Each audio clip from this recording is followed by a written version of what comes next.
देशवासियों से भ्रम को दूर कर टीका लगाने का किया आग्रह। मुख्यमंत्री हेमंत सोरेन ने कहा, अनाथालय व्यवस्था को किया जाएगा समाप्त। गांव में रहने वाले विधवा या विधुर को सौंपी जाएंगी बच्चों की परवरिश की जिम्मेवारी। राज्य भर में 38 घंटे के पूर्ण लॉकडाउन का व्यापक असर। टीकाकरण की रफ्तार बढ़ाने के लिए विशेष कार्य योजना।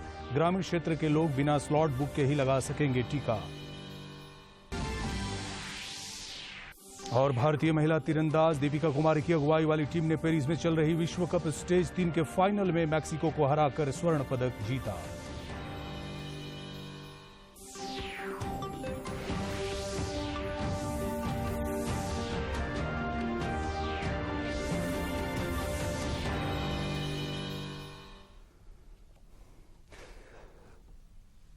आप देख रहे हैं खबरें झारखंड। मैं हूं आपके साथ अरविंद। और अब समाचारों में आगे बढ़ने से पहले ये संदेश।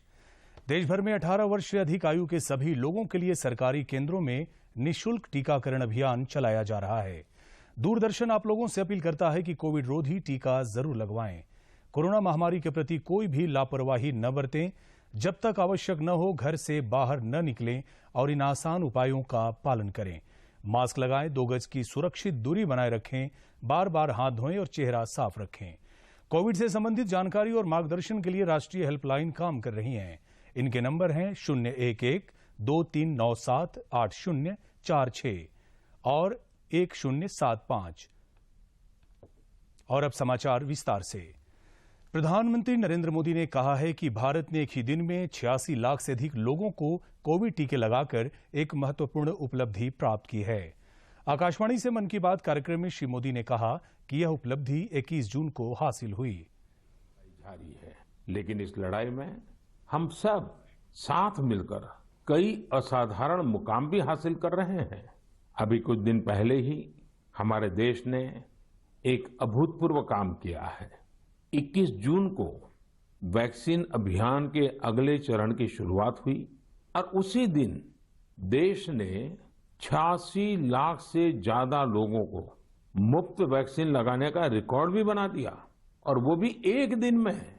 इतनी बड़ी संख्या में भारत सरकार की तरफ से मुफ्त वैक्सीनेशन, और वो भी एक दिन में, स्वाभाविक है इसकी चर्चा भी खूब हुई है। साथियों, 1 साल पहले सबके सामने सवाल था कि वैक्सीन कब आएगी। आज हम एक दिन में लाखों लोगों को मेड इन इंडिया वैक्सीन मुफ्त में लगा रहे हैं। और यही तो नए भारत की ताकत है। प्रधानमंत्री ने मन की बात में आदिवासियों की पारंपरिक जीवन शैली का वास्तविक चित्रण किया। प्रधानमंत्री ने कहा कि महामारी के दौरान गांव वालों और वनवासियों ने अपनी क्षमताओं और सूझबूझ का परिचय दिया, जो एक दिन दुनिया भर में केस स्टडी का विषय बन जाएगा। हम है सर, इसलिए नहीं ले रहे। नहीं कहते क्या है, अब कोरोना चला गया ऐसा कहते हैं जी। कोरोना से कुछ नहीं होता ऐसा कहते हैं। नहीं, कोरोना चला गया नहीं बोलते सर, कोरोना तो है बोलते, लेकिन वैक्सीन जो लेते हैं उससे मतलब बीमारी हो रहे और मर रहे, ये स्थिति बताते सर वो। अच्छा, वैक्सीन के कारण मर रहे हैं। अपना क्षेत्र आदिवासी क्षेत्र है सर, ऐसे भी लोग इसमें जल्दी डरते हैं, जो भ्रम फैला देते, इस कारण से मतलब लोग नहीं ले रहे सर वैक्सीन। देखिए किशोरलाल जी, हाँ सर, ये अफवाहें फैलाने वाले लोग तो अफवाहें फैलाते रहेंगे जी। हमें तो जिंदगी बचानी है, अपने गांव वालों को बचाना है, अपने देशवासियों को बचाना है। और ये अगर कोई कहता है कि कोरोना चला गया तो ये भ्रम में मत रहिए जी। ये बीमारी ऐसी है, ये बहुरूपी वाली है जी सर। वो रूप बदलती है, नए नए रंग रूप करके पहुंच जाती है। जनजातीय मामलों के केंद्रीय मंत्री अर्जुन मुंडा ने कहा कि प्रधानमंत्री नरेंद्र मोदी ने आज मन की बात में आदिवासियों की पारंपरिक जीवन शैली का वास्तविक चित्रण किया है। मन की बात में आदिवासियों की जीवन पद्धति का जिक्र करने के लिए श्री मुंडा ने प्रधानमंत्री का आभार भी व्यक्त किया। हमारे साथ जनजातीय मामलों के केंद्रीय मंत्री अर्जुन मुंडा जी हैं। हम उनसे जानते हैं कि प्रधानमंत्री नरेंद्र मोदी जी ने आज जो कहा है कि वैक्सीनेशन को लेकर और कोरोना की लड़ाई में आदिवासी इलाके किस तरीके से अपनी भूमिका निभाए हैं और कोरोना के संक्रमण से ग्रामीण इलाकों को उन्होंने बचाया है, उसमें उन्होंने उनकी सराहना की है। हमारे साथ बातचीत करने के लिए अर्जुन मुंडा जी है। सर, किस तरीके से इसको लेते हैं? आदिवासी समाज ने एक तरीके से प्रो एक्टिवनेस की भूमिका निभाई है।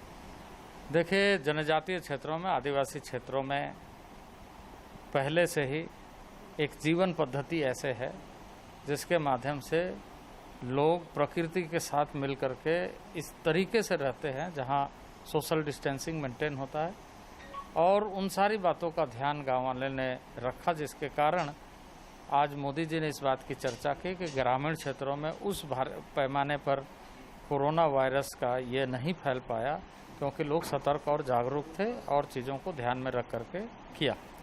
आने वाले दिनों में भारत सरकार ने आदरणीय नरेंद्र भाई मोदी के नेतृत्व में ये फैसला किया है कि सबको वैक्सीनेशन हो, और मैं इस बात के लिए भी कि लगातार मॉनिटर करते हैं माननीय प्रधानमंत्री जी, बताते हैं, और अभी 36 करोड़ से अधिक डोसेज जो है पहुंच चुका, आपूर्ति की जा चुकी है और लगातार आपूर्ति की जा रही है। जल्द से जल्द वैक्सीनेशन हो। मैं जनजातीय क्षेत्र अपने आदिवासी भाइयों, माताओं, बहनों से सबसे यही कहूँगा कि यह समय, यह दौर हम सब के लिए चुनौती का है। आइए हम और अपना परिवार को सुरक्षित करने के लिए वैक्सीनेशन का जो कार्यक्रम है, वैक्सीन लेकर के उस कार्यक्रम को सफल करें, क्योंकि ये जीवन आपका ही जीवन नहीं है, यह देश का जीवन है। आपको स्वस्थ रखना ही इस सरकार का ध्येय है, ताकि भारत के जन स्वस्थ रहेंगे तो भारत स्वस्थ होगा। सर, शुरुआती इलाके में, ग्रामीण इलाकों में टीकाकरण को लेकर कुछ भ्रांतियां थी। आप भी लगातार क्षेत्र में गए, सरायकेला हो, खूंटी के इलाके में आपने लोगों को जागरूक किया, तो ये भ्रांतियां क्या धीरे धीरे मिट रही हैं?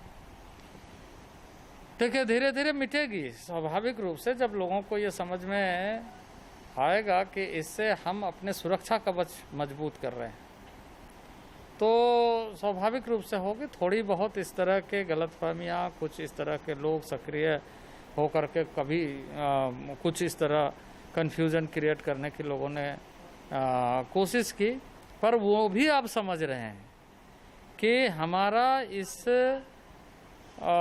वायरस से लड़ने का एकमात्र हथियार हमारे सामने ये वैक्सीन है। ये लेकर के हम अपना शरीर के जो प्रतिरोधक क्षमता है उसको बढ़ा सकते हैं। हमारे अंदर की जो क्षमता है वो अगर मजबूती के साथ ठीक रहे, अच्छा हो, तो हम उस लड़ाई से जीत सकते हैं।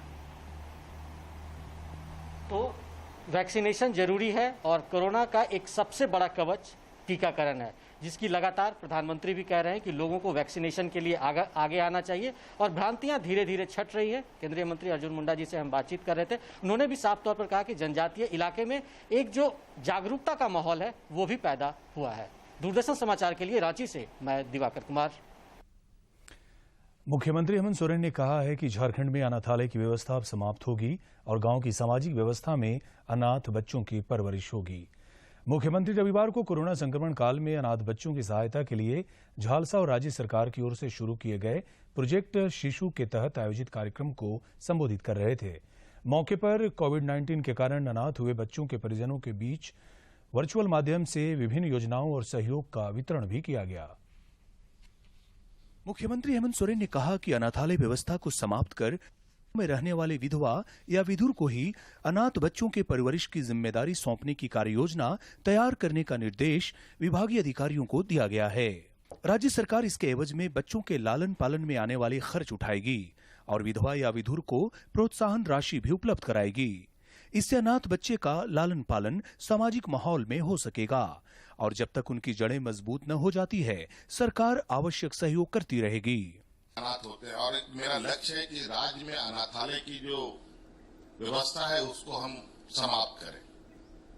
इस पर हमने विभाग को कार्य योजना बनाने की निर्देश दे दिए हैं और वो एक हमने मॉडल सोचा है। मैं अपने विभाग के साथ तो शेयर मैंने किया ही है, आप लोगों के साथ भी शेयर करना चाहूंगा कि हमने ये निर्णय लिया है कि गांव में भी कई ऐसे विधवा महिलाएं हैं, विधुर पुरुष हैं जो अपने बच्चे के साथ अकेले जीवन यापन करता है। तो हमने वहां के जो अनाथ बच्चे हैं उस विधवा महिला को ही सौंपने का हम लोगों ने निर्णय लिया है और उस बच्चे की जितनी भी खर्च होगी वो सरकार उठाएगी और उस विधवा महिला या विधुर पुरुष है उसको भी एक इंसेंटिव के रूप में सरकार देने के लिए कार्य योजना हमने बनाने के लिए कहा है, ताकि उस बच्चे को उस गांव के माहौल से और उसके सामाजिक माहौल से, जब क्योंकि वो बच्चा है उसकी जड़ें अभी मजबूत नहीं है। मुख्यमंत्री ने मानव तस्करी पर अंकुश को लेकर वरीय पुलिस पदाधिकारियों को राज्य में महिला एसपीओ के गठन का भी निर्देश दिया है, ताकि महिलाओं और बच्चियों की ट्रैफिकिंग के बारे में सही सूचना पुलिस को ससमय मिल जाए और तस्करी पर अंकुश भी लग सके। विभाग में पुलिस अधिकारी वरीय पदाधिकारियों के साथ हमने बात किया है कि आज हम ह्यूमन ट्रैफिकिंग को लेकर के राज्य के अंदर महिला एसपीओ का गठन हम करें, ताकि हमको गांव के अंदर की आंतरिक गतिविधियों के विषय में ह्यूमन ट्रैफिकिंग को लेकर हमारी सूचनाएं हमें मजबूती से मिल सके। इस मौके पर झारखंड उच्च न्यायालय के मुख्य न्यायाधीश न्यायमूर्ति डॉक्टर रवि रंजन ने अनाथ बच्चों तक सहायता पहुंचाने वाले पदाधिकारियों से आग्रह भी किया कि वे बच्चों के पास जाएं तो बड़े ही भाव से पेश आएं। उन्हें यह न एहसास दिलाएं कि उन्हें मदद की जा रही है, बल्कि यह बताएं कि यह उनका अधिकार है और भविष्य में भी प्रशासन पूरी तरह सहयोग करता रहेगा। My life began. So is it. Now I am a man. So be it. When I shall grow old or let me die, the child is the father. ये सारे ऑफिसर भी जाए, इस भावना से जाए कि हम उनको मदद दे रहे हैं। सरकार इस भावना से जाए कि हम उनको मदद दे रहे हैं, बल्कि इस भावना से जाए और इस विनम्रता से जाए कि उनका अधिकार जो था। प्रोजेक्ट शिशु के तहत कई जिलों में अनाथ हुए बच्चों और उनके परिजनों के बीच विभिन्न योजनाओं तथा सहयोग का भी वितरण किया गया। कार्यक्रम के दौरान कई पुस्तिकाओं का विमोचन हुआ और बच्चों के लिए लघु कार्टून फिल्म का भी लोकार्पण हुआ। कोरोना संक्रमण को देखते हुए कल सुबह 6 बजे तक राज्य भर में संपूर्ण लॉकडाउन रखा गया है, जिसका व्यापक असर सड़कों पर दिख रहा है। इस दौरान आवश्यक सेवा को छोड़कर राज्य सरकार की ओर से जारी पाबंदियां बरकरार है। राज्य सरकार की ओर से लोगों से बेवजह घर से नहीं निकलने की अपील की गई है। राज्य के सभी जिलों में संपूर्ण लॉकडाउन को लेकर चौक चौराहों पर पुलिस बलों की तैनाती की गई है। निजी वाहन से एक जिले से दूसरे जिले और दूसरे राज्यों में जाने के लिए ई पास जरूरी है। वहीं दवा और दूध की दुकानें खुली हुई हैं। इधर राजधानी रांची में संपूर्ण लॉकडाउन का असर दिख रहा है। राज्य में लागू स्वास्थ्य सुरक्षा सप्ताह के तहत कल सुबह 6 बजे तक पाबंदियां जारी रहेंगी। हालांकि आवश्यक सेवाओं को जारी रखने का निर्देश दिया गया है। दुकानदारों का कहना है कि लॉकडाउन के कारण दुकानें बंद हैं और लोग अपने अपने घरों में रहकर नियमों का पालन कर रहे हैं।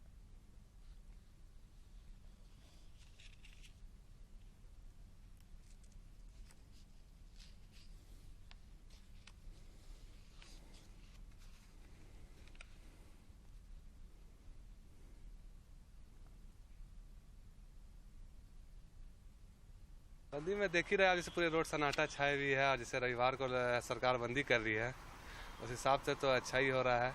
लोग घर से निकल नहीं रहे हैं, बढ़िया बात है। लेकिन अगले दिन जो भीड़ हो जा रही है वो ज़्यादा दिक्कत कर रही है। सोमवार को आप देख सकते हैं पूरी रोड जाम रहेगी। बंदी में जो है बस यही चल रहा है पूरा। हम लोग का इमरजेंसी सर्विस है, इसीलिए जो इमरजेंसी। कोरोना के खिलाफ टीकाकरण अभियान में देश लगातार आगे बढ़ रहा है। केंद्रीय स्वास्थ्य एवं परिवार कल्याण मंत्रालय के मुताबिक अब तक देश में 32 करोड़ 17 लाख वैक्सीन का डोज लग गया है। मंत्रालय के अनुसार पिछले 24 घंटे में 64 लाख 25 हजार पात्र लोगों को वैक्सीन लगाया गया। इधर झारखंड में कोविड टीकाकरण अभियान ने रफ्तार पकड़ ली है। प्रत्येक दिन 1 लाख से ज्यादा लोगों को टीके लगाए जा रहे हैं। राज्य में टीकाकरण का आंकड़ा 64 लाख 27 हजार तक पहुंच गया है।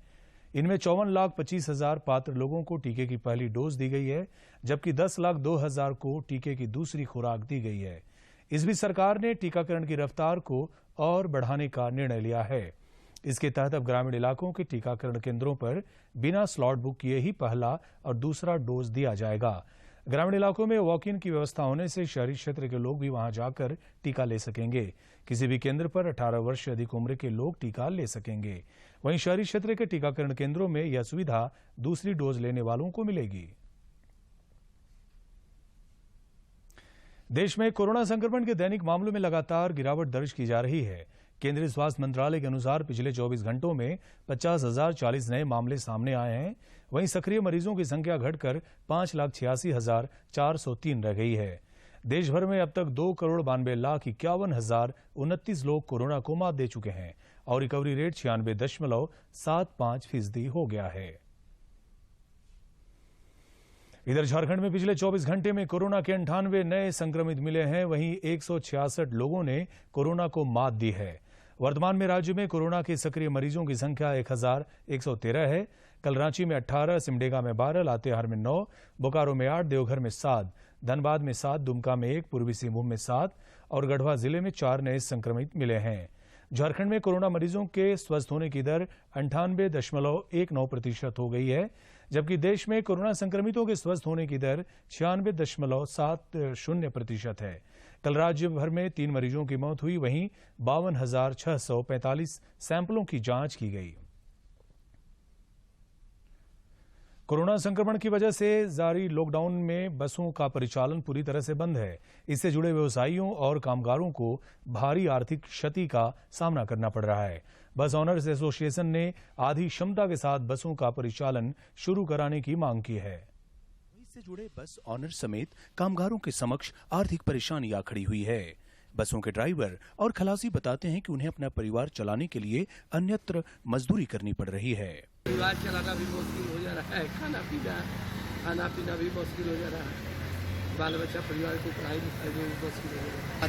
चलने देना चाहिए, बाल बच्चा भी हम लोग को तो चलाने दे नहीं रहा है। हम लोग क्या कर रहे हैं, अब तो हम लोग वही कुली कबाड़ी कर रहे हैं। हम लोग क्या बस व्यवसाय से जुड़कर प्रत्यक्ष और अप्रत्यक्ष रूप से राज्य के करीब 2 लाख लोग रोजी रोटी कमाते हैं। इनमें बसों के कर्मचारियों से लेकर बस अड्डों पर छोटा मोटा कारोबार करने वाले लोग भी शामिल हैं। बस व्यवसाय में डायरेक्ट और इनडायरेक्ट पूरे राज्य में 2 लाख लोग प्रभावित हैं। ठेला में चना बेचने वाला से लेके गाड़ी धोने वाला से लेके गाड़ी में हवा भरने वाला तक सारे लोग इसमें परेशान हैं और ऐसे लोग अधिकतर हैं जो रोजी रोटी रोज कमाते रोज खाते हैं। बस ऑनर्स एसोसिएशन ने टैक्स और परमिट के मामले में रियायत के अलावे सामाजिक दूरी का पालन करते हुए आधी क्षमता के साथ बसों का परिचालन शुरू कराने की मांग की है। सरकार से हमारी मांग है कि राज्य सरकार सबसे प्रथम के हम लोगों का लॉकडाउन अवधि का टैक्स माफ करे। दूसरा, ये महामारी ये जाने वाली अभी नहीं है। ये महामारी में 2 साल का हम लोगों का 50% टैक्स, आगे का 2 साल का आगे का अभी तक माफ करे। जब तक लॉकडाउन है उसके बाद आगे का 2 साल का 50% टैक्स ले। दरअसल बस व्यवसाय से एक बड़ी आबादी का रोजगार जुड़ा है। कोरोना संक्रमण की अवधि का लगातार विस्तार होते रहने से अब इनका धैर्य जवाब देता दिख रहा है। रांची से अवधेश गौतम की रिपोर्ट। राष्ट्रपति रामनाथ कोविंद ने देशवासियों से कोरोना की वैक्सीन लेने और दूसरों को भी इसके लिए प्रेरित करने की अपील की है। उन्होंने कहा है कि केंद्र और राज्य सरकारों ने कोविड टीकाकरण के लिए अभियान शुरू किया है और वैक्सीन लगाना ही कोरोना से बचाव का एकमात्र उपाय है। श्री कोविंद ने आज उत्तर प्रदेश में कानपुर देहात जिले में अपने जन्मस्थल परौंख में एक समारोह में ये बातें कही। मातृभूमि की इसी प्रेरणा ने मुझे हाई कोर्ट से सुप्रीम कोर्ट, सुप्रीम कोर्ट से राज्यसभा, राज्यसभा से राजभवन व राजभवन से राष्ट्रपति भवन तक पहुंचा दिया। मैं जब देश में होता हूं तो मेरी जन्मभूमि यानी मेरा गांव मेरे हृदय में होता है। स्वास्थ्य एवं परिवार कल्याण मंत्री बन्ना गुप्ता ने लोगों से रक्तदान की अपील की है। श्री गुप्ता ने आज जमशेदपुर में रेड क्रॉस सोसाइटी के द्वारा आयोजित रक्तदान शिविर में स्वयं रक्तदान किया। इस मौके पर उन्होंने कहा कि रक्तदान जरूर करें ताकि जरूरतमंद लोगों के जीवन को बचाया जा सके।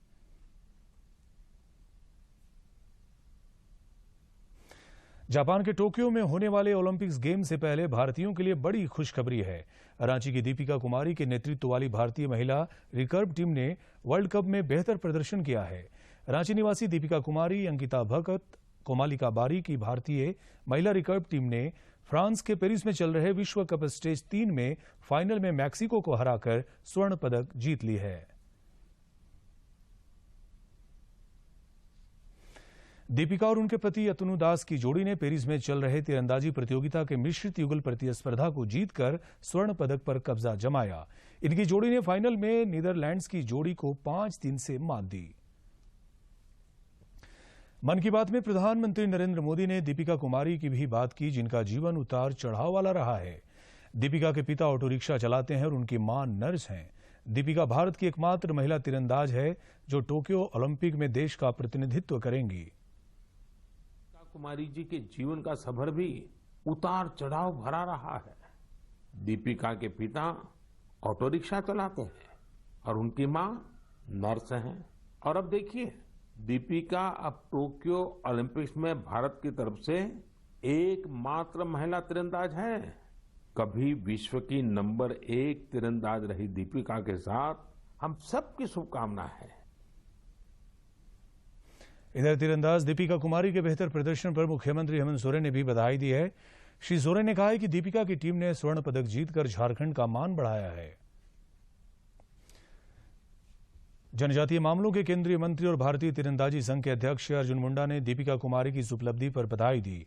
उन्होंने कहा कि आज दीपिका और उसकी टीम ने विश्व कप तीरंदाजी में स्वर्ण पदक जीतकर देश और राज्य का मान बढ़ाया है।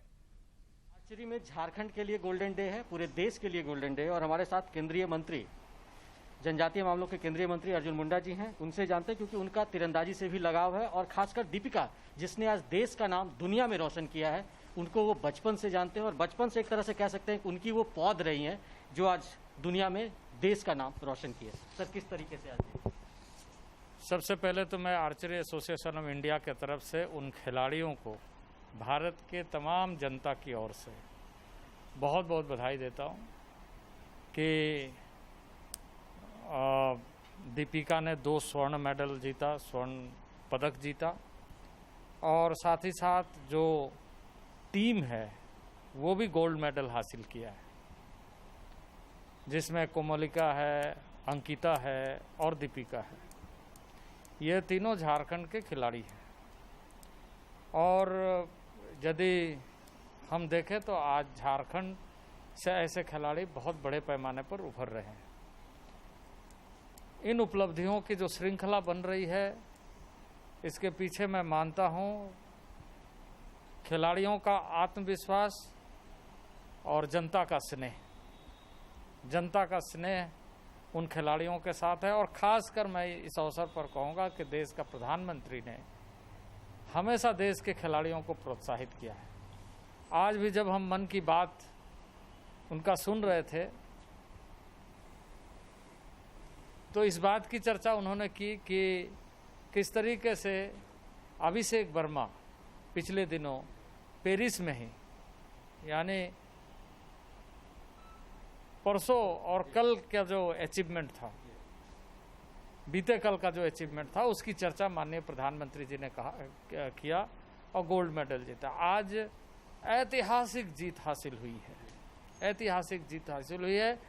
बरसों बरसों का इतिहास को नया इतिहास में बदलने का काम किया है, यानी एक हिस्टोरिकल इवेंट, मैंने अचीवमेंट कहा जाए। ये हम कह सकते हैं, प्रधानमंत्री जी ने सर जैसी मन की बात की आप जिक्र कर रहे हैं, प्रधानमंत्री ने आज मन की बात में दीपिका कुमारी का भी जिक्र किया। उन्होंने कहा कि उसका जो जीवन सफर रहा है बहुत संघर्षों वाला रहा है, तो इस तरह की जो पौध है वो अब देश का नाम रोशन कर रही है, तो बड़ा अचीवमेंट। देखिए, दीपिका को पहला तीरंदाजी के क्षेत्र में इंट्रोडक्शन वैसे परिवार से निकाल करके, जिसकी पारिवारिक हालत बहुत ही दयनीय थी, लेकिन उस बच्चे में जो पोटेंशियल थी उसको समझते हुए सरायकेला खरसावां जिला आर्चरी संघ ने प्रोत्साहित किया और उसको लगातार सींचने का काम किया। उन दिनों में जब वो बहुत छोटी थी तो ऐसा लगता था कि ये बो एंड एरो उठा ही नहीं पाएगी, बहुत कमज़ोर थी, लेकिन उसमें एक आत्मविश्वास था, एक कॉन्फिडेंस था, और कॉन्फिडेंस ही सक्सेसफुल होने का एक बहुत बड़ा अस्त्र है। तो उसमें यह था कि हम इसे सीखेंगे, सीखने की ललक और प्रोत्साहन दोनों मिलकर के एक नया इतिहास रचने का काम और देश का गौरव बढ़ाने का काम किया है। इसके लिए भी मैं माननीय प्रधानमंत्री जी का आभार व्यक्त करना चाहता हूं कि उन्होंने दीपिका जैसे सुदूरवर्ती ऐसे मेधावी खिलाड़ी का जिक्र किया जहां संसाधनों के अभाव में भी अच्छे खिलाड़ी उभर सकते हैं। सरायकेला खरसावां जिला जहां एक छोटा सा केंद्र श्रीमती मीरा मुंडा जी ने प्रारंभ किया था और वहां के कुछ युवकों की सहभागिता, हमारे सुमंत महांती थे, हरेंद्र थे, ऐसे कई युवकों के माध्यम से वहां ये प्रारंभ हुआ, प्रोत्साहित करने का काम किया। और मुझे खुशी है इस बात की कि लगभग वहां पे इस समय कहा जाए कि 35 से अधिक इंटरनेशनल आर्चर है जो डिफरेंट इवेंट्स में अपना नाम कमाए। इससे जुड़ा एक आखिरी सवाल कि आने वाले दिनों में ओलंपिक है, तो ऐसे में तो अब लगता है कि उम्मीदें एक पदक लगता है आपको पक्का है? देखिए, खिलाड़ी को अपना खेल उद्देश्यपूर्ण ढंग से खेलते हुए यह टारगेट करते हुए खेलना चाहिए कि वो अच्छा परफॉर्म करे। हमारा पूरा सपोर्ट उनके साथ है, स्नेह देश का उनके साथ है। प्रधानमंत्री चाहते हैं कि हमारे खिलाड़ी विश्व फलक पर उभर कर सामने आए, तो उन्हें आत्मविश्वास के साथ खेलना चाहिए और उनके खेल से ही परिणाम सामने आएगा। और हमें पूरा उम्मीद है आने वाले दिनों में न केवल आर्चरी में, बाकी क्षेत्रों में भी, जैसे हमारे यहाँ पर अभी ओलंपिक के लिए 2 खूंटी की लड़कियां शामिल हुई हैं, तो ये हमारे लिए गौरव की बात है। हॉकी में भी बहुत पोटेंशियल है, तो इस तरह के खेलों को प्रोत्साहित करने का काम हम सबको मिलकर के करना चाहिए। बहुत ज़्यादा ध्यान रखना चाहिए क्योंकि ये जो उभरते हुए खिलाड़ी हैं, इन खिलाड़ियों के माध्यम से ही देश का नाम रोशन होता है। तो इन उभरते हुए खिलाड़ियों के नाम से ही देश का नाम रोशन होता है, जैसा कि केंद्रीय मंत्री अर्जुन मुंडा जी कह रहे थे कि एक कॉन्फिडेंस और एक ललक उसमें बचपन से ही दीपिका कुमारी में थी और उसका परिणाम आज देश के सामने है। और देश के सामने उन्होंने जो एक कह सकते हैं एक वातावरण, खेल का जो माहौल है, किस तरीके से ग्रामीण इलाके में भी कम संसाधन में लोग बेहतर कर सकते हैं, इसकी झलक दीपिका कुमारी ने पेश की है। दूरदर्शन समाचार के लिए रांची से मैं दिवाकर कुमार। पश्चिमी सिंहभूम जिले के गुदड़ी और बंदगांव इलाके में सुरक्षा बलों और उग्रवादी संगठन पीएलएफआई के बीच मुठभेड़ के बाद पूरे इलाके में सर्च ऑपरेशन चलाया जा रहा है। पुलिस अधीक्षक अजय लिंडा ने बताया कि सीआरपीएफ और सुरक्षा बलों की संयुक्त टीम के द्वारा पूरे इलाके में सर्च ऑपरेशन चलाया जा रहा है। उन्होंने कहा कि मुठभेड़ में किसी के हताहत होने की सूचना नहीं है।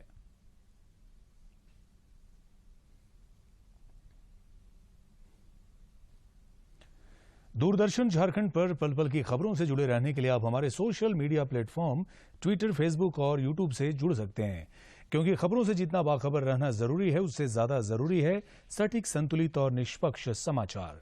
हमारा ट्विटर हैंडल और फेसबुक पेज है डीडी न्यूज झारखंड। आप हमें YouTube channel Jharkhand DD news पर भी देख और सुन सकते हैं। अंत में मुख्य समाचार एक बार फिर। प्रधानमंत्री नरेंद्र मोदी ने मन की बात कार्यक्रम के माध्यम से कोरोना काल के दौरान जनजातीय समुदाय की भूमिका की प्रशंसा की। देशवासियों से भ्रम को दूर कर टीका लगाने का किया आग्रह।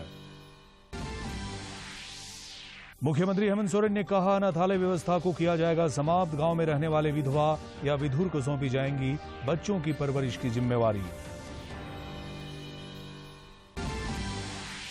राज्य भर में 38 घंटे के पूर्ण लॉकडाउन का व्यापक असर। टीकाकरण की रफ्तार बढ़ाने के लिए विशेष कार्य योजना। ग्रामीण क्षेत्र के लोग बिना स्लॉट बुक के ही लगा सकेंगे टीका। और भारतीय महिला तीरंदाज दीपिका कुमारी की अगुवाई वाली भारतीय टीम ने पेरिस में चल रही विश्व कप स्टेज 3 के फाइनल में मैक्सिको को हराकर स्वर्ण पदक जीता।